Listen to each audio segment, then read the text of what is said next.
Okay, there are a couple of things that I wanted to make you all aware of that I wasn't able to make you aware of in the first clip because I only had 10 minutes. But there are two things. If you do decide to go to the RIT Center here at Delta, which again, these are writing consultants that'll help you give you feedback on your paper. Make sure you take your assignment sheet with you. Okay. I always tell my students to take their assignment sheet with them when they go to the RIT Center because that gives the writing consultant a better understanding of what I'm looking for from the instructor's point of view, and they'll be able to give you better feedback on your paper.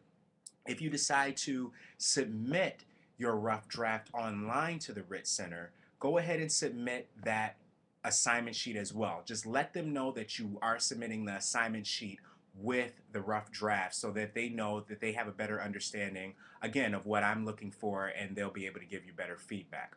Another thing that I wanted to make you all aware of is that in your email this week, I included what's called a transition worksheet. Now, there's a little cool history behind that transition worksheet. I first got that worksheet when I was in ninth grade English, and I've kept it all the way ever since I was 14 years old, and I'm 30 now, and I still reference that worksheet. And basically, it's a 5-page worksheet, and it's a list of transitions that you can use to make your writing flow a little bit better, to provide a more of a sense of coherence, to connect your sentences a little bit more effectively, to connect your paragraphs a little bit more effectively. It also has a list of conjunctions, subordinating conjunctions, correlative conjunctions. So again, you want to be able to look at what, a conjunction actually is and say to yourself, I don't begin sentences with conjunctions and I don't end sentences with conjunctions because they're there to connect ideas. They're there to connect clauses, okay? So this worksheet is there to help you. You don't actually have to do an assignment with that worksheet, but that's there to help you, just to provide a clearer sense of, or a clearer sense of flow in your writing, a deeper sense of coherence.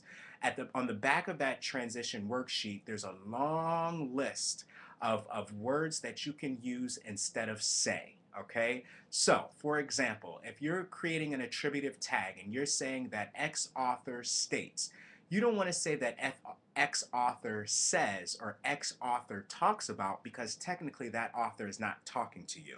You're reading his or her words. So you could say things like X author believes, X author states, X author argues. So that the back of that transition sheet is basically, it's about, I think there are about 5 columns of this exhaustive list of things that you can say instead of say. Okay, so again, those are the two things that I wanted you all to be aware of. Again, if you have any questions, let me know. Remember that writing is revision, and the strength of your paper is going to depend on how well you revise your paper and the processes that you use to go back over and revise and to proofread your paper. Again, if you have any questions, let me know, and I'll see you guys in cyberspace.